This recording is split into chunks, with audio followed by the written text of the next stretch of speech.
Welcome back to another episode here on the Pioneer Sideline. Both basketball teams were in action this weekend. We had people there to get us the best coverage. We're also going to take a look at sports on the regional and national level. But wait, there's more. Pioneer Playbook comes back for another week, and we will finish up with the case of the week.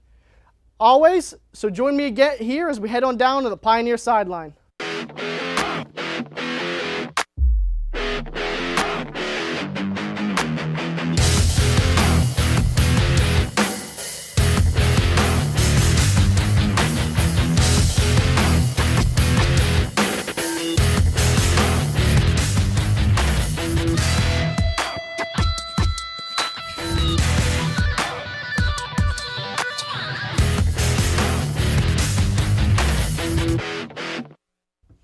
I'm your host of the Pioneer Sideline, Kyle Anthony. The women's basketball team came into this past weekend nationally ranked, and they were trying to stay there.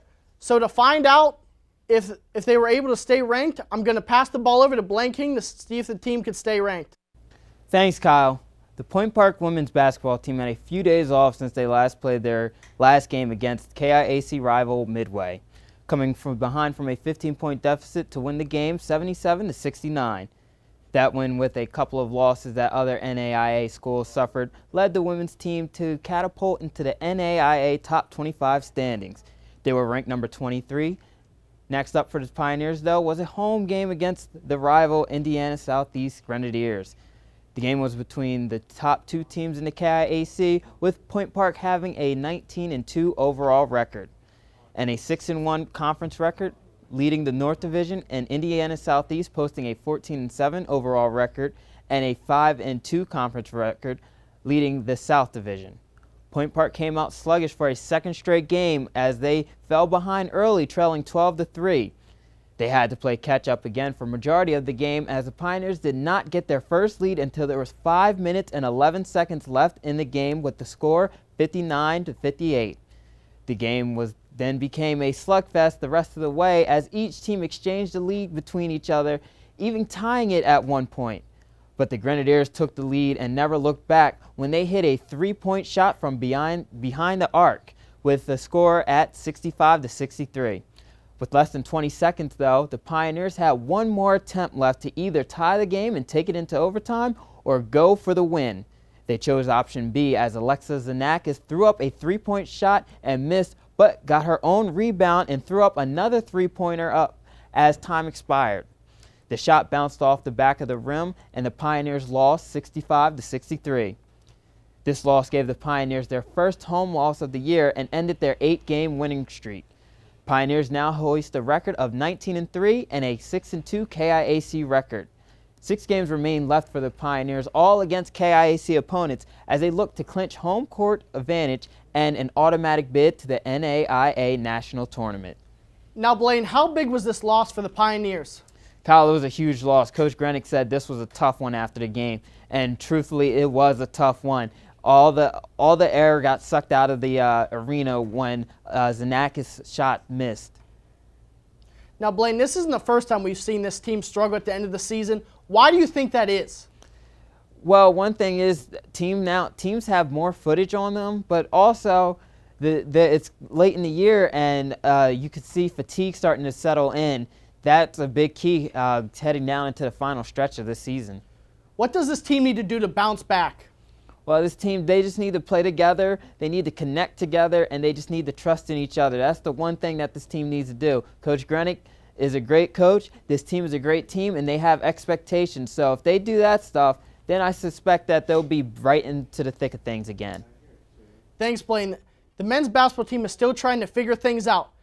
They came into this weekend hoping they had figured everything out. I'm going to send the ball inside to Josh Croup to find out if the men finally got it right.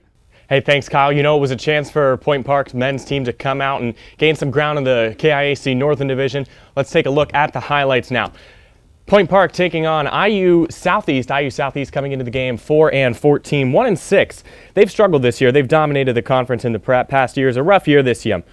First off, you see Jake Simpson there. He had 26 points in the game. He was a big player for them, especially later on. Now, this is a big point in the first half. Yondell Dennis gets called for the travel. Could have put them up 8.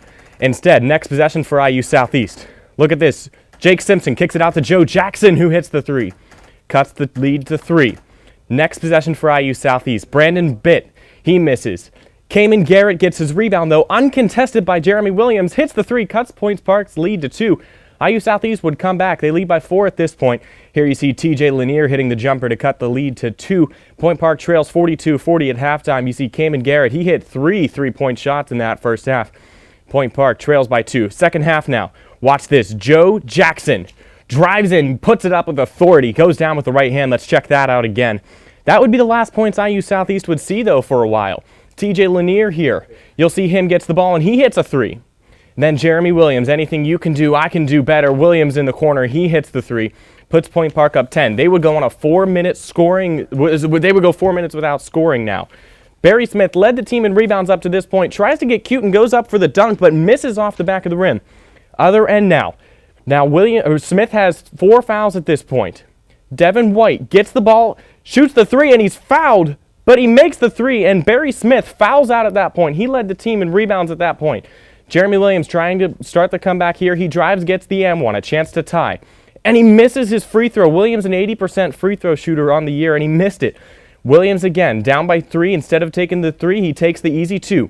Gets the 2 points. They foul Jake Simpson other end. He hits his first, but he misses his second. Here we go. The last seconds. Jeremy Williams, a deep 3 for the win. No, not quite. Couldn't hit it. Point Park falls. They fall to 11-9 on the year, 3-4 in the KIAC. Big moment there. Barry Smith fouling out. He had 13 rebounds up to that point. A really tough one for them to swallow in this game. They had a 10-point lead at one point, and then couldn't find their way later on. And so Point Park again falling 79-77 to IU Southeast at a really tough loss for them. Now, Josh, what happened to the team from the start of the year to now? Well, like the women's team, I think maybe fatigue setting in. They rely heavily on their starting 5 that they've stuck with the entire year. And, you know, those 5 guys, whenever you get into foul trouble, Alan Heater also fouled out in that game. The 2 leading rebounders foul out with 5 minutes to go. You're going to have a tough time down the stretch. So they also only shot 37% in that game from the field. And when you're only shooting 37%, you're not going to have a real great chance to win. Now, can they end their struggles? You know, it's iffy. They have a couple of harder games and a couple of easy games left in the schedule. They have 2 games against Carlo, 1 at home and 1 right now where they're up by 20 currently against Carlo. So those are 2 easy wins. Then they get IU East. IU East leads the North. They have a home game against IU East to end the season, and they go on the road to face them. So that could be a tough game. They also have to go to IU Kokomo, and you know the road struggles that Point Park has had in the year. So it's a little bit of a toss-up. If they can get the 5 guys to stay out of foul trouble and remain healthy, I think there's a chance. But as of now, they're not hosting a playoff game. Entering the IU Southeast game, they were to host a game, but as of now, you know, it looks like we're going on the road for playoffs unless we can turn it around. And real quick, who needs to step up? Who needs to step up? Really everybody. I mean, Jeremy Williams has been the anchor of this team so far this year, and Alan Heater on the rebounds. But everybody else, you know, I think they need to step up. I think you could see Yandel Dennis really playing a big factor into down the stretch. Thanks, Josh. We have to take a short break here on the Pioneer Sideline, but when we get back, we'll be taking a look at sports on the local and national level.